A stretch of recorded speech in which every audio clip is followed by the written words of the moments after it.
दोस्तों मेरी प्यार भरी नमस्कार। आज मैं जो आपको बताने जा रहा हूँ वो है गुरु ग्रंथ साहब में शब्द है एक संतों का, जिसमें बड़ा खोल के बताया गया है कि संतों ने किस साधना को अपनाया है और जीवों को किस साधना को अपनाने के लिए बोला है। तो शुरू करेंगे। पृष्ठ नंबर 816 पे ये शब्द है। मैं इसकी फोटो सामने लगाऊंगा डीपी पे। तो क्या बोलते हैं, खोजत खोजत मैं फिरा खोजहूं बन थान। यानी कि मैं खोज खोज के थक चुका था, ढूंढता रहा उसको, लेकिन वो मुझे नहीं मिला। क्यों नहीं मिला? क्योंकि वो स्वयं से किसी को नहीं मिलता। जो आत्मा है वो स्वयं से कभी किसी को नहीं मिलती। उस आत्मा का भेद केवल और केवल परमात्मा द्वारा दिया जाता है, और वो परमात्मा एक मनुष्य रूप में आकर हमें ज्ञान देता है, हमें भेद बताता है आत्मा का। दोस्तों इसको समझना पड़ेगा आपको कि आत्मा और परमात्मा में क्या भेद है, तभी बात बनेगी। जैसे बाबा नानक को बेई नदी पर जो अकाल पुरुष मिले थे, अब सोचने वाली बात है कि परमात्मा का कोई शरीर नहीं है, कोई आदमी या औरत नहीं है, लेकिन फिर भी हम उसको अकाल के साथ पुरुष क्यों बोलते हैं? क्योंकि वो परमात्मा जब भी इस दुनिया में आता है तो एक इंसान के रूप में आता है, एक गुरु के रूप में आता है। और वो क्यों आता है गुरु के रूप में? क्योंकि हम इंसान हैं, हम जानवरों की भाषा नहीं समझ सकते, हम पशु पक्षियों की भाषा नहीं समझ सकते, कीड़े मकोड़ों की भाषा नहीं समझ सकते, इसलिए उसको केवल इंसान रूप में ही आना पड़ता है हमें समझाने के लिए। अगर वो कुत्ता बिल्ली बकरा चींटी मच्छर बन के आएगा, हमारे कान में घूं घूं भी करेगा सारी रात, तब भी हम नहीं समझ पाएंगे वो कहना क्या चाह रहा है। इसलिए वो एक पुरुष रूप में आता है और हमें समझा के वापस चला जाता है। वापस चला जाता का मतलब ये नहीं है कि वो कहीं किसी लोक में चला जाता है, क्योंकि उसका आना जाना कोई हमारे आने जाने जैसा नहीं होता है, वो गुप्त और प्रगट होता है। तो साहिब कहते हैं, साहिब कबीर का सब घट वासा और गुप्त प्रगट कुछ अजब तमाशा।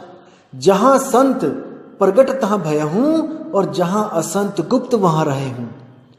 वो प्रगट और गुप्त होता है।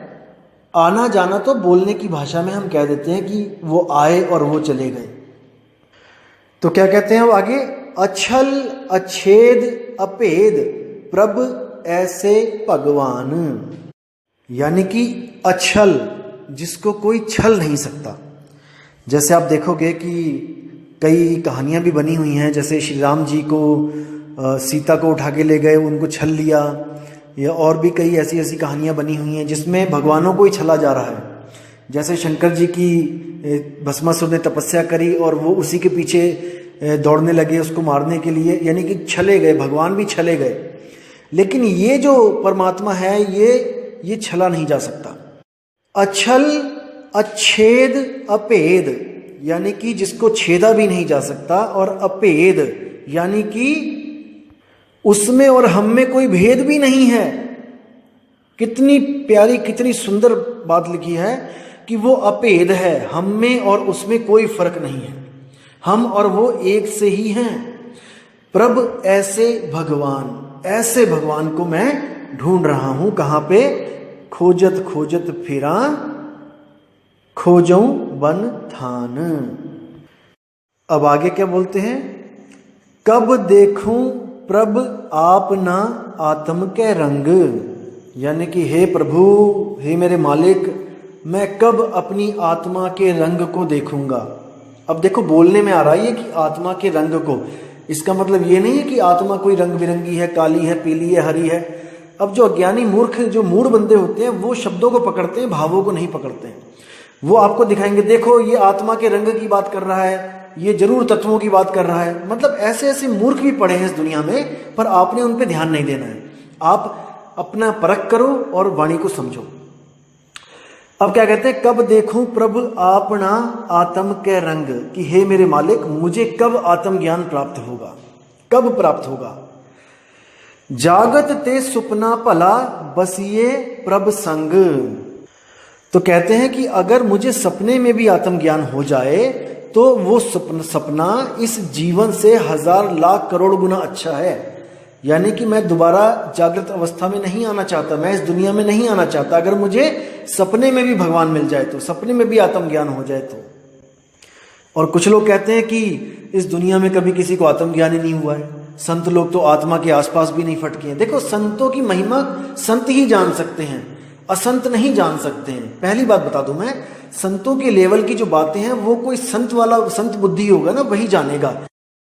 जो केवल किताबें पढ़ के जो ज्ञानी बन जाते हैं ना, वो संतों की केवल शब्द ही पकड़ सकते हैं, वो भाव नहीं पकड़ सकते, क्योंकि वो उस लेवल पे अभी पहुंचे नहीं होते हैं।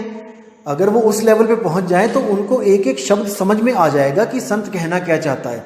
लेकिन ये भावों को नहीं पकड़ते हैं, ये केवल शब्दों के जाल में उलझ जाते हैं। इसलिए दोस्तों, आपने सावधान रहना है इन लोगों से। ऐसे लोग आपके जीवन को बर्बाद करने के लिए आजकल बहुत एक्टिव हैं। ऐसे लोगों से दूरी भी बनाएं, और लेकिन समझ के। मैं ये नहीं कह रहा हूं कि आप उनसे दूरी बना लो, आप ज्ञान को समझो, विचार करो, विवेक लगाओ, और जब लगे कि वो आपके लिए कल्याणकारी नहीं है तब उनको तत्काल ही त्याग दो। अब आगे कहते हैं कि वर्ण आश्रम शास्त्र सुनौ दर्शन की प्यास, कि जब भी मैं आश्रम और शास्त्र इनमें जब भी जाता हूँ, या फिर इनमें जो मैं ग्रंथों को पढ़ता हूँ या सुनता हूँ, तो मुझे मिलने की प्यास हो जाती है उस आत्मदेव से। क्योंकि वेदों में भी आत्मा का जिक्र है, गीता में भी आत्मा का जिक्र है, और हर ग्रंथ में आपको आत्मा का जिक्र मिल ही जाएगा। उनको सुन के कहते हैं कि मेरी प्यास बढ़ गई है उस आत्म तत्व से मिलने की। आगे कहते हैं रूप न रेख न पंच तत्व ठाकुर अविनाश। उसका कोई रूप नहीं है, कोई रेख नहीं है, वो 5 तत्वों से न्यारा है। वो पंच तत्व में नहीं बस रहा है, वो 5 तत्वों से न्यारा, वो ठाकुर अविनाश, उसको कोई नहीं मार सकता। अविनाश यानी कि क्षर, वो ठाकुर अक्षर है, यानी कि अविनाशी है। ओ स्वरूप संतन कहे बिरले जोगीसर। कहते हैं कि उस स्वरूप के बारे में कोई बिरला ही संत होता है, जोगीश्वर यानी कि जोगियों का भी ईश्वर, जो सबसे बड़ा जोगी है। और आपको पता है वो कौन है? संतों में जो सबसे बड़ा संत है वो आपको पता ही है कौन है।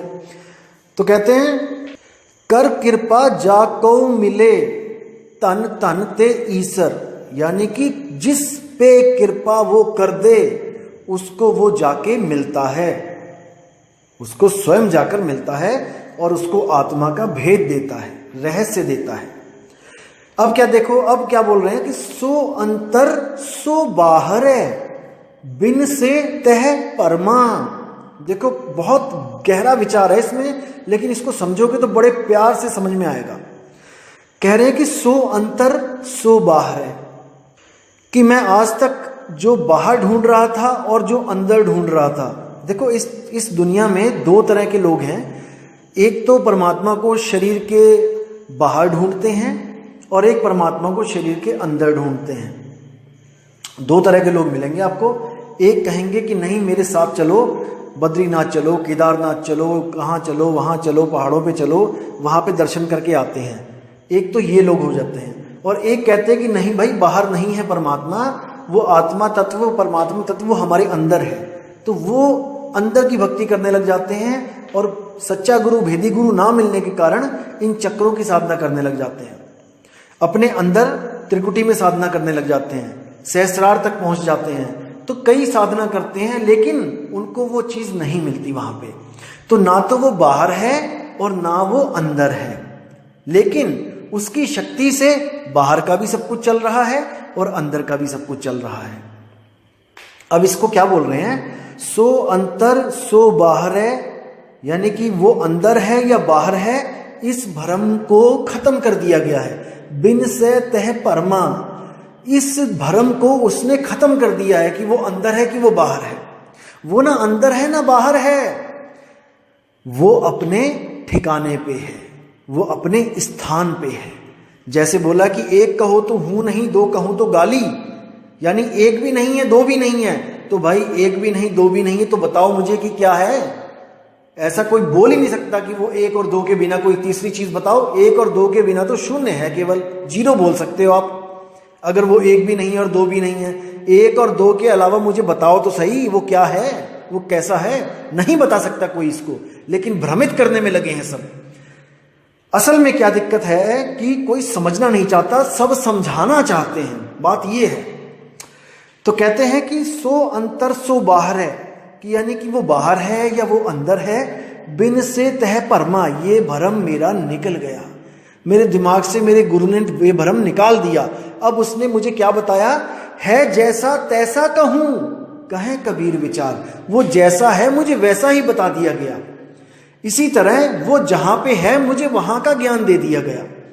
अब आगे क्या कहते हैं, नानक तिस प्रभ भेटिया जाके पूर्ण कर्मा, कि नानक वो उसी को मिलता है जिसके कर्म पुरबले हों, जिसके बहुत बड़े बड़े बड़े बड़े भाग हों। वो परमपिता परमात्मा एक गुरु रूप का धारण करके, इंसान रूप धारण करके, वो उन पुण्यकर्मी जीवात्माओं को मिलता है जिनके भाग बहुत बड़े बड़े बड़े भाग हों। तो देखो, संतों ने समझाने में कहीं भी कमी नहीं छोड़ी है, लेकिन अगर हम ना समझें तो इसमें उनका कोई दोष नहीं है। हम नहीं समझ रहे हैं, इसमें हमारा दोष है। हम लोगों की बातों में आ रहे हैं, इसमें हमारा दोष है। आज क्या किया जा रहा है, देखो, जिनकी मैं बाणी बता रहा हूं, आज वही गुरुद्वारों में बाणियां पढ़ के माथा टेक के अपने अपने घर चले जाते हैं। क्या कोई विचार कर रहा है? क्या कोई उस अक्षर का जाप कर रहा है जो बोलने में नहीं आता, पढ़ने में नहीं आता? जैसे बाणी 340 में आपको बताया था पेज नंबर पे, 52 आखर लोक त्रय सब कुछ इन्हीं माही, ये आखर खिर जाएंगे वो आखर इनमें नहीं। क्या 52 अक्षरों से परे की कोई बात हो रही है? कहीं पे बात चल रही है? हर बंदा कुछ ना कुछ जप रहा है। कोई राम राम राम राम, कोई जय श्री कृष्ण हरे कृष्ण हरे राम, कोई वाहेगुरु वाहेगुरु वाहेगुरु, कोई अल्लाहु अल्लाहु अल्लाहु, कुछ ना कुछ सब जप रहे हैं, लेकिन 52 से न्यारा कोई नहीं हो पा रहा है। इसलिए हमारी जिंदगी में एक गुरु की बहुत बड़ी अहमियत है, जो हमें 52 से अलग भी करे और हमें उस अक्षर पुरुष का लखाव भी करे। मदन साहिब कहते हैं, सोई गुरु पूरा कहाए, 2 अक्षर का भेद बताए, एक छुड़ाए एक लखाए।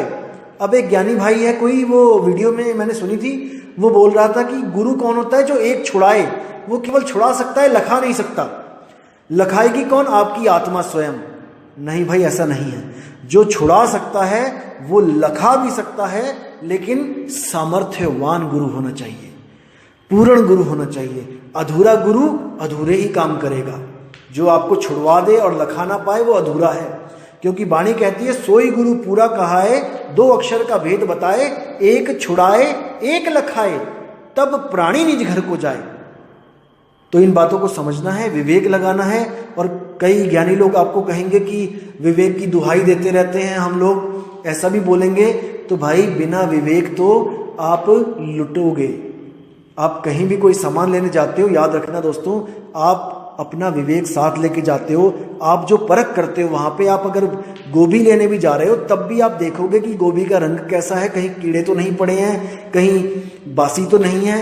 अगर आपको कोई कहे कि विवेक छोड़ के गोभी लेने जाओ, तो जो दुकानदार है बहुत चालाक है, कोई नहीं बताएगा आपको कि ये बासी है कि ये सड़ी है, और वो उठा के झोले में डाल के आपको घर का रास्ता दिखा देंगे। लेकिन दोस्तों, इसमें नुकसान आपका है, उसका नहीं है। जो कह रहा है कि विवेक की दुहाई दे रहे हैं, विवेक की दुहाई दे रहे हैं, उसका कोई नुकसान नहीं है। उसने तो जहां जाना है वो चला ही जाएगा। लेकिन दोस्तों, आपने कहां जाना है, आप ये विचार करो, क्योंकि ये जीव आपका है और ये आत्मा आपकी है। इसका कल्याण कैसे करना है, जीव का कल्याण कैसे करना है, ये आपने देखना है। ये किसी और ने इसका सिरदर्द नहीं लेना है। इसलिए दोस्तों, मैं परख देता चलूंगा और आप परखते चलो। जो आपको सत्य लगे उसका साथ करो, उसके साथ जुड़ो। अगर आपको कोई और भी सत्य लगता है तो आप उसके साथ जुड़ो। मैं दिल से यही चाहूंगा कि आप केवल और केवल सत्य के साथ जुड़ो, असत्य के साथ कभी मत जुड़ो। चाहे वो भले मैं क्यों ना हो, चाहे वो हमारा पंथ क्यों ना हो, चाहे वो हमारे गुरु क्यों ना हो। अगर हमारे गुरु असत्य बता रहे हैं तो उनके साथ कभी मत जुड़ो। शरेआम बोल रहा हूं मैं आपको।